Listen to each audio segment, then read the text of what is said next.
asalaamaaleykum mbokki sportif yi gars yi ñu ngi ziar ñëpp di bëggee ñëpp di ñaan ñëpp jàmm di ko ñaanal suñu bopp. Bon, je voulais faire franchement vidéo bi dama koy déjee cere maanaam ngeen luy cere. Bon man tout le temps man sama cere ngi nii démb damaa gëmmentu jëndoo chaque jour damay jënd 100 francs cere lekk ko avant may tëdd j'aime bien et puis vertu yi mu am sama benn abonné Abdoulaye Lam defe na bon daf ma ni dafa am benn conseil en nutrition wala coaching quelque chose comme ça bu ko ni cere bu mu koy lekk lu bëri parce que c'est pas riche. mu jaaxal ma nag parce que tey céréales l'un des céréales les plus riches au monde cere si la bokk ba pare ñu am ko muy patrimoine foo tourné gis ko c'est pas pour rien suñu maam yi daan dundee cere ba pare wéroon ba pare am ñu ne cere c'est pas riche bon du ma attardé wu ci loolu parce que man bi ma nekk lay Sénégal dañ doon man ak sama formateur Adons c'est un Finlandais l'un des meilleurs coachs au monde franchement l'un des meilleurs formateurs au monde. dama ma tegoon fu sori nag parce que il disait que ma capacité à capter maanaam sama capacité bi may jàngee moo gaaw mu ne ma moom dañ doon commandé cere Sénégal mu ñëw ñu koy consommer chaque jour. Le mil di ngeen ma permettre ma koy wax en français et en wolof parce que dama am ay abonnés yoo xam ni c'est des francophones ñoo xam ni nekkuñu sax Sénégal ak ñoo xam Sénégal lañ nekk ay libanais quelque chose comme ça mauritanien tout le temps dañ may message naan ma dañuy déglu avec beaucoup de difficultés pour comprendre parce que li may wax wolof moo ëpp léegi da ngeen may permettre ma koy wax en français et en wolof na di ko jaxase quoi parce que du ma mun def vidéo français vidéo wolof. Vous savez le mil est un céréale riche en protéines xam ngeen luy protéine wax nañ ci mais c'est également une bonne source de vitamine B ku xam luy vitamine B xam ni pour man vitamine l'essentiel des rôles ci sa yaram ak ci say muscles vitamine B moo koy def gis nga soo jëlee vitamine B c'est pas pour rien vitamine B ngay dégg B1 B2 B3 B4 B5 B6 B8 comme yooyu B9 B12 c'est pas pour rien mu am ay partition yooyu yëpp ci biir vitamine B parce que vitamine C rek ngay dégg da nga naan vitamine C amul C1 C2 li tax mu nekk ay B1 B2 B ça dit que rôle bi muy jouer moo doy waar. xam ngeen vous savez je vous dis que les vitamines B sont impliquées dans de nombreux rôles tels que la production d'énergie, le bon fonctionnement du système nerveux. Elle est directement liée aux performances physiques et mentales. Maanaam vitamine B dafa impliqué ci production énergie mooy li tax nga sawar li tax ngay def ay mouvement mooy énergie maanaam soo nee énergie par exemple solaire wala nga jël énergie éolienne wala nga jël maanaam énergie électrique maanaam électrique li tax courant bi di yéeg bay taal ay lampe énergie boo xam ne moo boole doon une symbiose pour mën a yéeg pour créer de l'électricité pour énergie dafa am solo ci nit. dans le mot énergie sax yàlla moo neer ci biir c'est-à-dire que mooy installation yi nga xam ne moo nekk ci biir yaram wala ci biir courant day jouer dafa am performance sur maanaam physique maanaam sa physique sa yaram maanaam sa système physiologique lépp loo xam ne sa yaram mi ngi koy def ay at lépp vitamine B daf ci am kii et mental suñu nee mental nag waxuñu mental mooy sa bopp vitamine da ngay dégg B1 maa ngi leen ko dox B2 B3 B5 B6 B8 loolu sont impliqués dans la production de l'énergie nga jël les vitamines B9 ak B12 sont nécessaires pour la production de globules rouges mooy li permettre cette deret di defar deret pour la synthèse des protéines maanaam mooy tax protéines yi moo koy distiller sa biir yaram def ko partager ko en acides aminés yi nga soxla pour mu régénérer say cellules maanaam régénération des cellules et le maintien du fonctionnement du système nerveux central. Le système nerveux central soo ko déggee régénération des cellules maanaam cellules dañuy defaroowaat di gën a bees ngay bees tàq système nerveux central soo ko déggee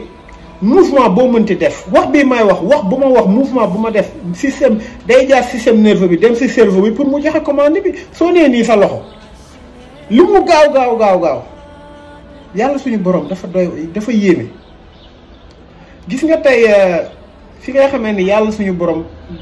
àdduna am na lu ko defar ak lu ko téye donte sax du ma dugg ci ay diine ak yooyu nga xool yaramu nit su fekkee jàng nga yaramu nit tuuti tubaab li muy xare ñëpp defar na robot mais defarul nit.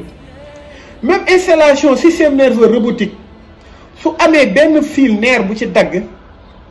coupe circuit lay indi dañ koy ubbi réparé ko yàlla rek ñun la yàlla bind am yoo xam ne dina dagg sa yaram maanaam mun nga dagg capillaire yi dagg am ay système nerveux yu ay nerf yu dagg te day defaruwaat automatiquement yàlla suñu borom moo defee noonu nit. tey ñu comme ma jël lépp maa ngi wax ci cere pour wax leen cere c'est pas pour rien ñu naan jaay fonde amul pertement soo ci amoon biberon xaw ma am ci sa wang yooyu noonu ngay dégg maa ngi jéggul sax ci kàddu yi waaye ça dit que am na lu muy jigéen sooy naan bu nit muy jigéen muy ko sooy naan c'est que jigéen hormonome ça dit que lii gën a développé mooy les fesses les hanches tout ça su dee góor da lay jox masse da lay dina la yokk tuuti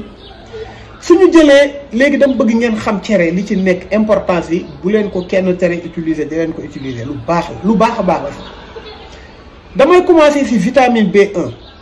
vitamine B1 su fekkee da nga xool notice pharmaceutique ñu ngi koy woowee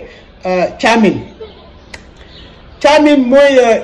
maanaam il favorise la conversion des glucides en énergie maanaam sucreries yi ngay jël moo koy convertir en fait en énergie maanaam le fonctionnement des muscles maanaam sa yaram muscles yi maanaam des muscles striés et des muscles cardiaques maa ngi leen doon muscle strié mooy li ngay gis nii maanaam sa loxo biceps si loolay muscle strié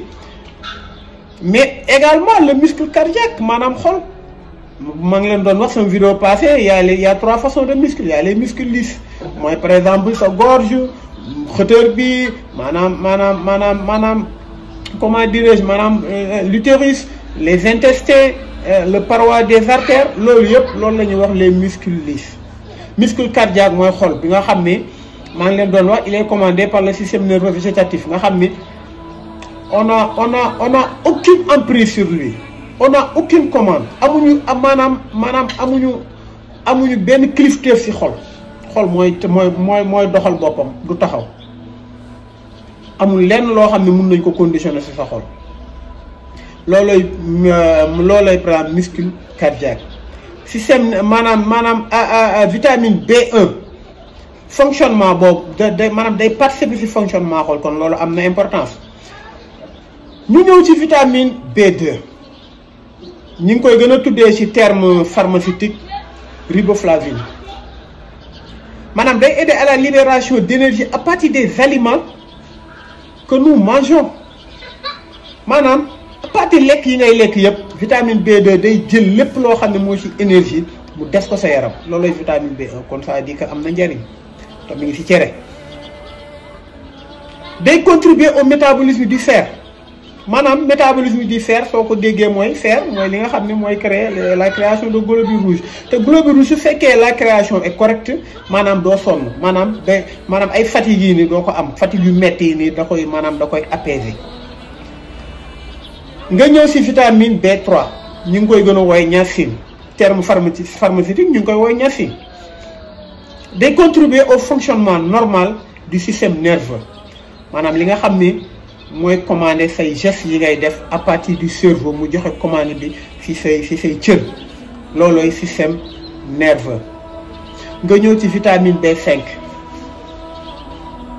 ñu ngi ko tuddee acide pantothénique ci thème pharmaceutique bi quoi da lay jox énergie day assurer le transport de l'oxygène dans les cellules pour les performances mentales maanaam oxygène bi nga xam ne say cellules mi ngi koy soxla pour nga am performance mentale nag soo ko déggee Sénégal yaakaar nañu foo nee mental mooy dof wala ku wér déedéet mental foo ko déggee mooy koo xam ne mentalam dafa baas dafa wàcc mooy koo xam day gaaw a bàyyi tey su commencé woon benn liggéey day jékki-jékki dina mentalement il n'est pas solide pour continuer li day jékki ak garaaw su duggee salle pour entraîner mun na dóor tuuti xool seetu bi ko mën a bàyyi loolooy mental pour man loolooy mental sax parce que mental on va pas aller le pêcher sur les aspects par exemple nit ku wéru wala ku wérul vitamine B5 noonu lay def ñu ngi koy woowee pantothénique maanaam acide pantothénique tey vitamine B5 day participer ci maanaam ci fatigue maanaam lutte contre la fatigue il contribue à la synthèse maanaam des hormones stéroïdes xaw ma ndax di ngeen comprendre bon loolu c'est trop c'est trop profond du ma ci dugg. Il intervient à la synthèse des cholestérols et de certains neurotransmetteurs. tey soo xoolee vitamine 5 mënul ñàkk ci maanaam ci nit pour maanaam oxygène bi nga xam ne da nga ko soxla ci say cellules pour sa performance mentale vitamine 5. nga jël lu ñuy wax vitamine 6 nga xam ni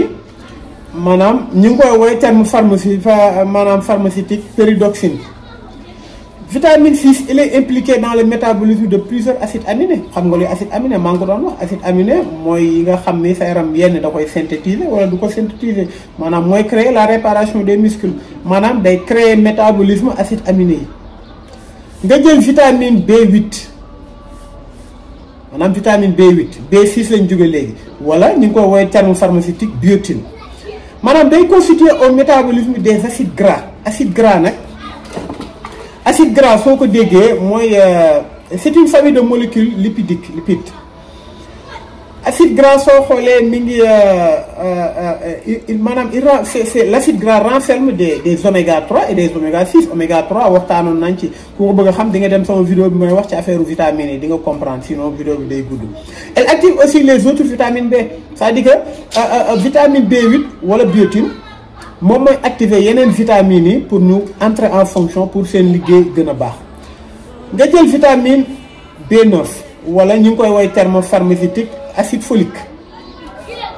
c'est que vitamine B9 c'est extrêmement important parce que day contribuer à la formation de globules rouges parce que loolu soo xoolee mooy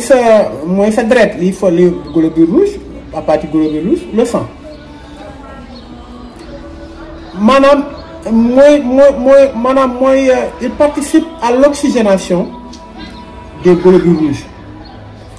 day agir contre la fatigue lépp loo xam ne day ça implique globules rouges wala yooyu noonu le sang day participer contre la fatigue kon vitamine B yëpp yi ngay gis noonu yëpp mi ngi ci biir cere te loolu yamul foofu maanaam en termes de nutriments essentiels on dénombre le magnésium maanaam cere di nga ci gis magnésium.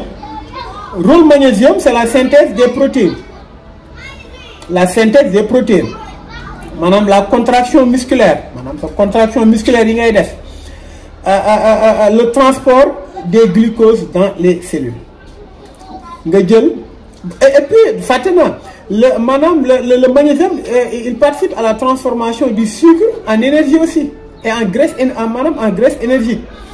énergétique nga jël le phosphate maanaam le phosphore mooy deuxième minéral le plus abondant dans le corps humain maanaam il est composé c'est le composant important d'une manière importante par exemple dans les os maanaam les dents maanaam si say yax ak si say bëñ 85% par exemple si sa organisme maanaam phosphore la te dafa am benn rôle nécessaire dans la formation des os et des dents soo xoolee xale ñu la naan dee ko jox phosphore ñu naan dee ko jox calcium affaire yi jàppal bàyyi beneen bi mooy calcium cere dafa am calcium mooy premier su fekkee phosphore mooy deuxième calcium mooy premier le premier minéral dans le corps humain calcium mooy say yax ak say bëñ maanaam li ëpp say yax say bëñ soo xoolee calcium la yax soo ko waloon jël ko ça veut dire que li ci ëpp calcium la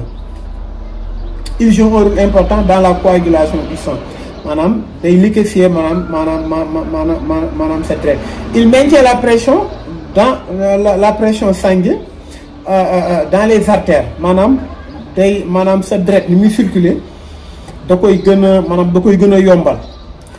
nga jël le zinc nag soo ko déggee gaaw màgget boo gis carence en zinc la c'est-à-dire que action zinc maanaam dafa bénéfice sur la peau maanaam les ongles les cheveux zinc antioxydant la c'est-à-dire que soo xoolee soo gisee ñu naan jëlal antioxydant ñu bëri duñ comprendre antioxydant mooy par exemple day capter maanaam les radicaux libres soo ko déggee mooy li nga xam ne mooy endommager say cellules maanaam moo koy yàq sa biir yaram ba tax ngay gaaw a màgget. antioxydant nag yaa ngi koy fekk ci vitamine A vitamine C ak vitamine E moo tax soo xoolee ay collagène yi day am vitamine C day am vitamine E day am vitamine A. day protéger l'oxygène dans le processus de vieillissement cellulaire maanaam zinc mi tamit ngi ci cere quantité bu bëri la ci am nag maanaam zinc day protéger sa yaram si màgget bu gaaw c'est-à-dire que cere soo koy lekk doo gaaw a màgget parce que am na ay antioxydants yoo xam ne comme la vitamine C la vitamine A et la vitamine E loolay zinc kon cere am na importance boo xam ni doy na waar torop ku naan la cere baaxul daa juum man damaa yaakaar daa juum wala daa bëggoon lu la neex wala daf ko dégg fenn waaye ku xam liy cere képp kuy exporté même soo exporté day lekk cere soo mënee lekk chaque jour cere 100 francs baax na waxuñu nag nga dem jënd sa comme ni mbëri di def yor sa booli cere boo xam ne cere boo xam ne cere càq def ci sa ndox ak say tiga dégga lu nekk biir dafa am lu mu attan soo lekkee sa 200 grammes cere soo xëyee kilo lay doon sa biir fekk loolu baaxul loolu day troubler sa système digestif lu nekk dañ ci jël lu yem man 100 francs cere laay lekk ku mun a lekk 200 cere baax na man 100 francs doy na parce que damay lekk yeneen affaire avant may jënd kon mi ngi noonu léegi bi ñu mujjee wax fibre dafa nekk loo xam ne substance la boo xam ne d'origine végétale et c'est indispensable au bon fonctionnement de l'intestin maanaam système digestif maanaam day permettre li ngay lekk rees fibre dafa baax mais su nee loolu lekk la cere am lu ndaw la ci cere vitamine B ñu bëri dañ ko umpale duñ ko dégg parce que vitamine C rek ngay dégg mais vitamine B njëriñ bi mu am ci yaram vitamine C amul xaajaat ba kon gars yi loolu laa leen indiloon tey cere Abdoulaye mi ngi noonu réponse bàyyi noonu kooku moom si boppam wax la ko nee ko muy lekk cere parce que peut-être suy lekk cere système mental am dina gën a ñëw ba suy wax dara dina ko xalaat en fait kon ñu ngi ziar ñëpp di bëggee ñëpp di ñaanal ñëpp jàmm wa salaam